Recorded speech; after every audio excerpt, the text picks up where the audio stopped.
Hi everyone, कैसे हो आप सब। उम्मीद करती हूँ कि आप सब बहुत अच्छे हैं। और आज के वीडियो आप सब के लिए बहुत ज़्यादा ख़ास होने वाले हैं, स्पेशली इन लोगों को जिन लोगों ने अभी तक एग्ज़ाम के लिए कोई भी प्रिपरेशन नहीं लिया, और साथ में जिन लोगों ने पहले से भी प्रिपरेशन ले रही है, तो इन लोगों को भी आज की वीडियो बहुत ज़्यादा हेल्प हो सकते हैं। तो इसीलिए इस वीडियो की लास्ट तक देखने के लिए कोशिश करना। तो चलिए हम शुरू करते हैं हमारी आज की वीडियो।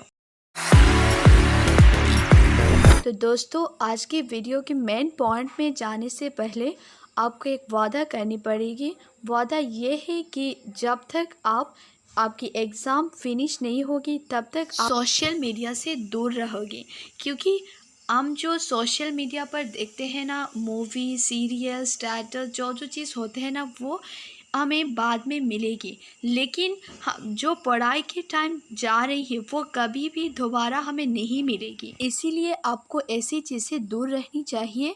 क्योंकि देखो, खुद ही रियलाइज़ कर सकती हो कि वो कितनी तक राइट है और कितनी गलत है।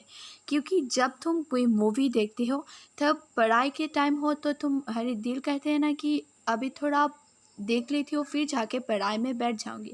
लेकिन थोड़ा देखने के बाद मन करता है कि और थोड़ा देख लो, फिर जाके पढ़ाई में बैठ जाऊंगी। ऐसे ही दिल कहती है कि और थोड़ा देख लो और थोड़ा देख लो, लेकिन मन को बढ़ते नहीं है। इसीलिए अभी हमें ऐसी चीज़ से दूर रहना बहुत ज़्यादा ज़रूरी है। क्योंकि हमें 3 मंथ्स के अंदर ही हमें हर कोर्स कंप्लीट करनी है। 1 साल की कोर्स हम सिर्फ 3 मंथ्स के अंदर ही कंप्लीट करनी है। तो अब आप वादा कर लिया हो तो हम हमारी मेन पॉइंट्स में चलते। तो हमारी मेन पॉइंट्स है कि हम 3 मंथ्स के अंदर ही हमें सारी कोर्स कंप्लीट करके हमें अच्छी मार्क्स लानी है। तो सारी कोर्स इस 3 मंथ के अंदर तब तुम कंप्लीट कर पाओगी जब तुम्हारी पढ़ाई में मन होगी। तो मन कब होगी? जब तुम्हारे अंदर से मोटिवेट होगी तुम, जब तुम खुद ही रियलाइज़ कर पाओगी कि पढ़ाई के मतलब क्या है, कि अच्छे मार्क्स लाने के बाद क्या होती है, क्या मिलती है। तब तुम्हारी मन पढ़ाई में अपने आप लग जाएगी। और क्योंकि तुम्हें पता है कि पढ़ाई करने के बाद क्या मिलती है और अच्छे मार्क्स लाने के बाद क्या मिलती है, तब तुम्हारी मन कहेगी नहीं यार, मुझे पढ़ाई करनी है, मुझे अच्छे मार्क्स लानी है। तो तब तुम पढ़ाई में बैठोगी। तो पढ़ाई में ऐसे बैठना, एक रूम के अंदर, ऐसे एक रूम के अंदर बैठना जिस रूम में सिर्फ तुम और तुम्हारी पढ़ाई के लिए जो जो चीज़ चाहिए सिर्फ वही होनी चाहिए। इस रूम के अंदर कोई साउंड भी नहीं होनी चाहिए, राइट। तो अब हम हमारी मेन पॉइंट्स में आते हैं, जो है कि हम कैसे 3 मंथ्स के अंदर हमारी सारी कोर्स का कंप्लीट कर सकते हैं। वो कैसे कर सकते हैं उसके बारे में हम अभी डिस्कस करेंगे। तो फर्स्ट है कि आपको एक शेड्यूल बनानी चाहिए कि आप एक दिन में कितनी टॉपिक पढ़ोगी, कितनों दिनों पर आप कंप्लीट करनी है आपको सारी कोर्स। उसके बारे में आपको एक रूटीन की तरह बनानी है और इस रूटीन को आपको फॉलो करनी है, उसको ब्रेक नहीं करनी चाहिए। और मैं एक छोटा सा शेड्यूल देती हूँ, आपको अच्छी लगी है तो इस शेड्यूल को भी आप फॉलो कर सकती हो। तो मैं कहती हूँ कि हमारे पास तो सिर्फ 3 मंथ्स है, नवंबर, दिसंबर एंड जनवरी। फरवरी में तो आपकी फाइनल है। तो हमें तो इस 3 मंथ्स के अंदर ही सारी कोर्स का कंप्लीट करनी पड़ेगी। तो इसीलिए हम जनवरी को छोड़ देंगे रिवीजन के लिए। और इस 2 मंथ्स के अंदर, जो नवंबर एंड दिसंबर, इस दोनों के अंदर हम जो जो नई चीज़ सीखनी है, जो जो टॉपिक सीखनी है, वो सारी टॉपिक हम इस 2 मंथ्स के अंदर ही फिनिश करनी है। ओके।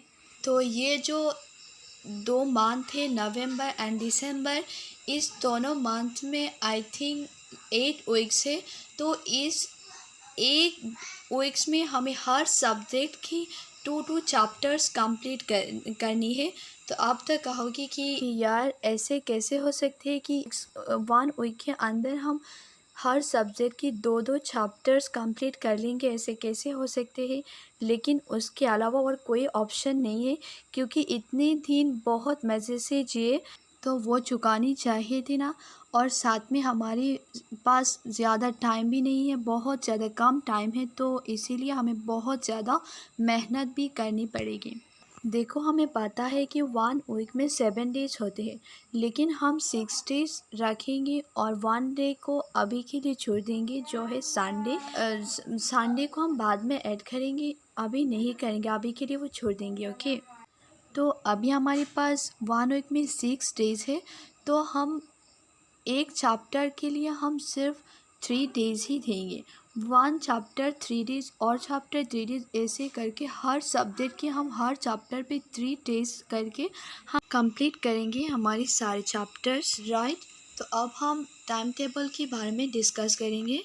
तो फर्स्ट है कि 5 बजे अंधेरा होना शुरू हो जाती है, तो इसीलिए 5 से 6 तक 1 घंटे तक आपको कुछ खाना है तो खा लेना, जो भी करना है तो उस टाइम आप कर लेना 1 घंटे के अंदर ही।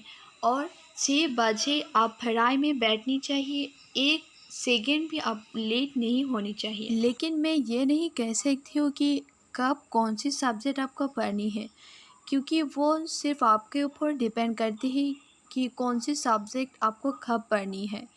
मैं सिर्फ यही कह सकती हूँ कि जो सब्जेक्ट आपको थोड़ा हार्ड लगती है, वो पहले पढ़ाई में बैठकर वही सब्जेक्ट पढ़नी चाहिए। और हाँ, जो जो सब्जेक्ट आपको थोड़ा हार्ड लगते हैं, वो सब्जेक्ट के ऊपर थोड़ा ज़्यादा टाइम देने के लिए कोशिश करना, और जिन सब्जेक्ट को आपको थोड़ा इजी लगते हैं, उन सब्जेक्ट को थोड़ा कम टाइम देना, जैसे 1 आवर्स।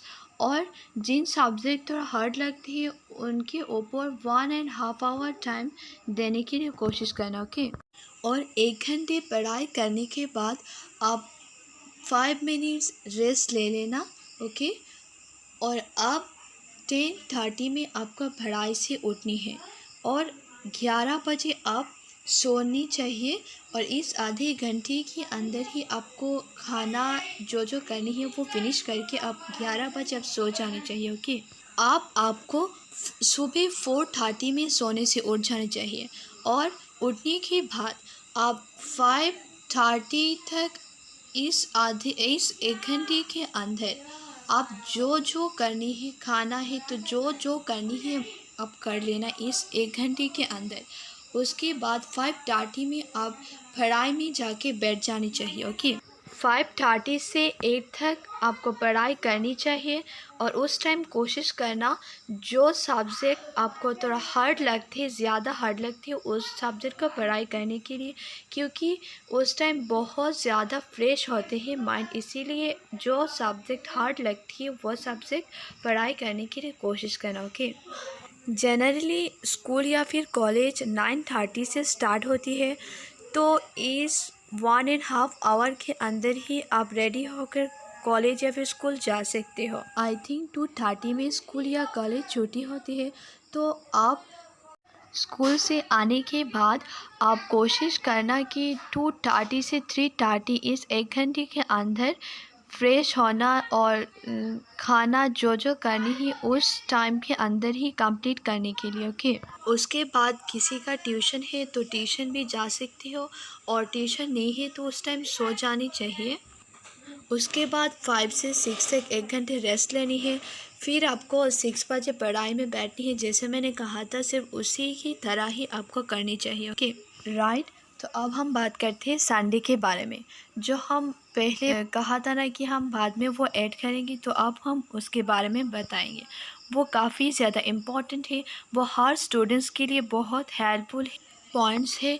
तो अब हम जैसे हर दिन सोने से उठते 4:30 में, और 5:30 से 8 तक पढ़ाई करते हैं, सिर्फ उसी की तरह हम आज भी उठेंगे और ऐसे ही पढ़ाई करेंगे। पढ़ाई से उठने के बाद आपको रेस्ट लेनी है तो ले सकते हो, खाना खानी है तो खा सकते हो, कोई काम करनी है तो वो भी आप कर सकते हो।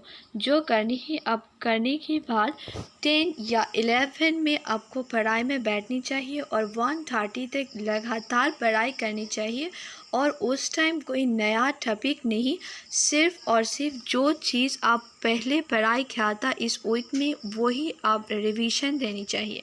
1:30 में उठने के बाद आपको नहाना है, और खाना सोना सब कुछ उस टाइम कंप्लीट कर लेनी चाहिए, और उसके बाद फिर से 5 से 6 तक रेस्ट ले लेनी है। उसके बाद 6 बजे आपको पढ़ाई में फिर से बैठनी है, लेकिन उस टाइम कोई नया टॉपिक नहीं पढ़नी है। सिर्फ़ और सिर्फ जो चीज़ आप पढ़ाई कर लिया इस वीक में, जो जो टॉपिक आप सीखा था, जो क्वेश्चन आप सीखे, वही रिवीजन देनी चाहिए। अब आपकी टारगेट है ना कि इस 2 मंथ के अंदर आप आपके सारे कोर्स को कंप्लीट करनी है, और के जैसे भी करके आप कोशिश करना इस 2 मंथ के अंदर कंप्लीट करने के लिए, और नहीं हुआ तो सिर्फ जनवरी 5 ले सकते हो, उससे ज़्यादा नहीं लेनी चाहिए। किसी भी हालत में आपको कंप्लीट करनी ही पड़ेगी इस जनवरी 5 में। तो अब आपकी कोर्स कंप्लीट हो गया, तो हर दिन आपको रिवीजन देनी है, और हर संडे आपको एक एक प्रीवियस ईयर के क्वेश्चन को उठा के आपको एग्ज़ाम देनी चाहिए। आपको इस एग्ज़ाम को सीरियसली देनी चाहिए, कि ऐसा नहीं है कि 1 घंटे एग्ज़ाम देने के बाद और 2 घंटे बाद आप और 1 घंटे एग्ज़ाम दे के, ऐसा नहीं करनी चाहिए। एक साथ आपको सारे क्वेश्चन के आंसर करने चाहिए। जैसे आप स्कूल या फिर कॉलेज में एग्ज़ाम देते हो, सिर्फ उसी की तरह आपको इस एग्ज़ाम को देनी चाहिए। तब तुम्हारे फाइनल एग्ज़ाम के लिए ये एग्ज़ाम बहुत ज़्यादा हेल्प करेगी। एक से आपको रिवीजन देनी है तो रिवीजन भी हो जाएगी, और उसके साथ हमें बहुत बार देखने में मिलते हैं कि हमें क्वेश्चन के आंसर आते हैं, लेकिन हम अटेम्प्ट नहीं कर पाते क्योंकि हमें टाइम को मैनेज नहीं कर पाती। तो ऐसे आप कोशिश करना कि क्वेश्चन पेपर के एग्ज़ाम देने के लिए टाइम मैनेज करके, तब आपको फाइनल एग्ज़ाम पर जाने के बाद बहुत ज़्यादा हेल्प होगी। तो ज़रूर कोशिश करना ऐसे पढ़ाई करने के लिए, तब आपको ज़रूर अच्छे मार्क्स मिलेंगे। और एक इम्पॉर्टेंट चीज़ है जो है कि कैसे आप प्रेजेंटेशन करनी है एग्ज़ाम पेपर में, क्योंकि वो बहुत ज़्यादा इम्पॉर्टेंट है। क्योंकि सिर्फ तुम पढ़ाई करोगी उससे नहीं होगी, उसके साथ साथ कैसे प्रेजेंटेशन करनी है उसके बारे में जाननी चाहिए। तो मैंने ऑलरेडी इसके ऊपर एक वीडियो अपलोड कर दिया, तो आप इस वीडियो को देखकर जान सकते हो कि कैसे आपको प्रेजेंटेशन करनी है। आई होप आपको मेरी वीडियो अच्छी लगी है, तो फ्रेंड्स के साथ शेयर करना ना भूलें, और साथ में मेरे चैनल को सब्सक्राइब और लाइक करना ना भूलें। All the best for your exam.